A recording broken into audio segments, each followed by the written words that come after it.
Okay, little blog for today. I've decided while I'm riding that maybe I could just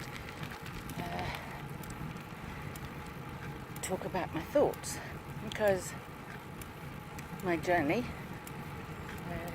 in the long run is going to be quite a lonely endeavour. I think everybody who talks to me about it says, are you doing it on your own? Do you have a support vehicle? Nope.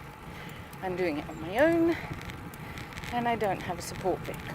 I will be bikepacking, so I'm hoping that sometimes I will find the conditions where it will be nice to camp, and partly the solitude, I suppose, is something I yearn.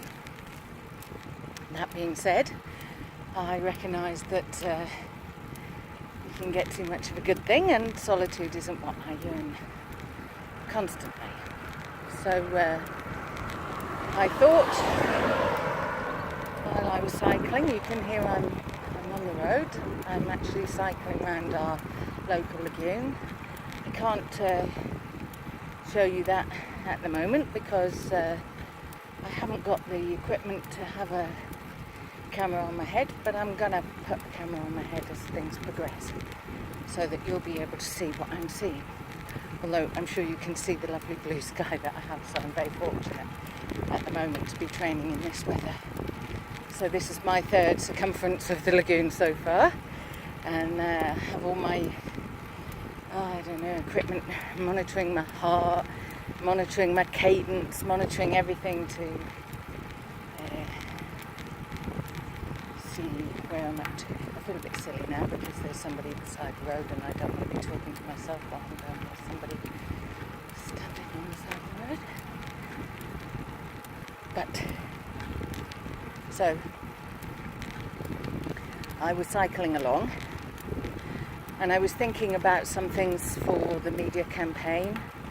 I've been following the wonderful Marie Falea,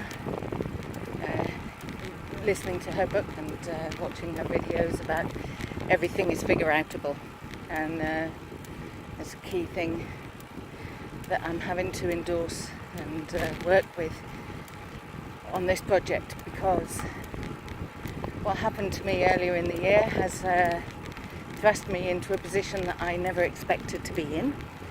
Well, I can't say completely never expected to be in, because there was a part of me that knew my son was consistently at risk.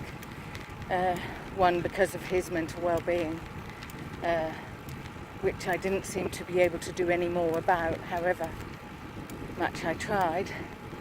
And two, because of his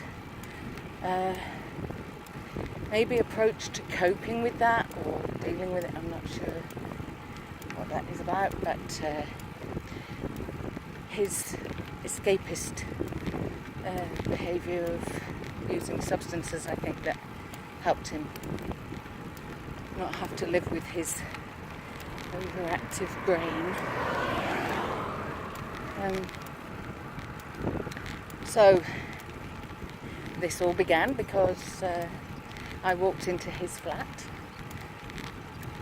after he'd died, needing to collect some things that my daughters wanted, and to see if I could do some clearing up, or I don't know. Anyway, the key point is his bike sat there, and I couldn't bear the thought of that being sold to anybody, and he loved his bike. While he was he had attempted suicide previously, and I'd been talking to him almost daily. I'd been in hospital with him the whole time while he was in intensive care. Then he was sectioned, and he came out, and when he came out, I saw him, but also we maintained daily contact on Skype, which was lovely because he was a gorgeous young man, very funny and very loving, and we talked a lot and had a lot of fun. So one of the things that we talked about was his need to do things to help his mental well-being, and one of the ways in which he did that was to cycle. He loved his bike, and there was even one day where he had to go and get some medication, and it was raining outside and everything was grey and windy and horrible, and he told me that he had to go and do this. We used to talk every day and try and make lists of things that he could do to help his situation get better. And I said, well, if you'd like to grab an Uber. I used to let him use my Uber account because I just wanted to make sure that he could get to hospital appointments and everything without too much trouble, and reduce the barriers to his improvement. And he said, no ma'am, I want to go on my bike. It's good for me, I know it's good for me, so I'm going to go. And he came back and rang me after he'd done it. This is the side to people with depression and substance use issues you don't often get to see. This is the thing. He was loving and really wanted to do the right thing, really wanted to succeed. And anyway, he came back. And this is the point where if you're sensitive to swearing, you're going to have to switch off. But he Skyped me straight afterwards. And he looked kind of dreadful, really, because he was soaking wet and everything. And I asked him how it was, and he said, oh, it was bastard cold, Mum. It's fucking freezing. He said, the wind's blowing, the rain's coming down. It's, you know, he was really swearing and cursing about how awful it all was. And I said, okay, how did it feel going on your bike yesterday? He said, it's like flying. He said, it feels so much better. He said, it's just brilliant. I love it. And I said, oh, I'm so pleased. Because I'd had his bike all fixed up for him because he has a good bike, but he'd kind of ridden it and not attended to it really properly. So it needed some TLC, so I'd had it fixed up. So it was really lovely to hear him say that it made him so happy.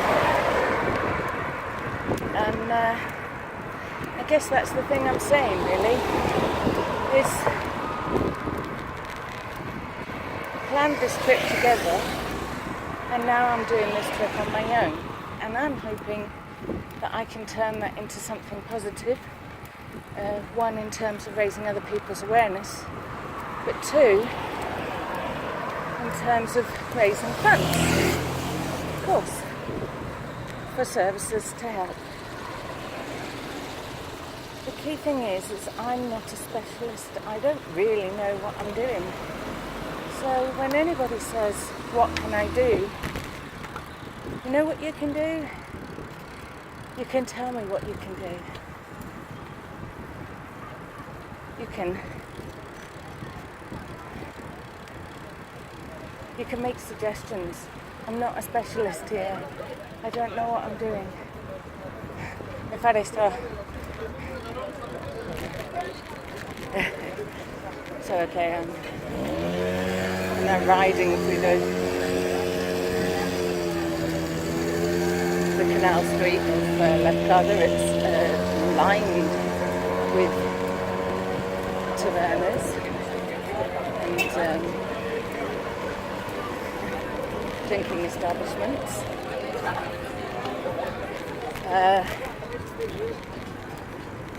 And everybody's out celebrating because it's hockey day on Monday, So this is a big family reunion. Hockey Day is the day where Greece said no to Mussolini. So it's a very important day. It's a day that they said no and meant no. And so there's a lot of people around. And I look like a nutter. Excuse my language. I can't think carefully about saying things the right way when I'm on the bike. But the key thing is, it's what I was thinking. People have asked me what they can do. People have given me suggestions over little things that they can do, which has been really great. But you know what I need? I need people to get on board with me and come as part of this community and say, you know what you need? You need this. I can do this for you. Or I know the person who can do that. Or, you know, here's what I can do. Because most of the time, this is what I'm going to be doing. Because I need to get fit. This is torture. So, this is my first vlog, and there's going to be lots more coming. Every time I go out training, I'll try and make a little talky bit. Please follow me on YouTube. I don't know, all these things that people are supposed to say. You know, watch my Instagram account, Facebook, sign up for my newsletter, blah blah blah. See? You can tell I need help.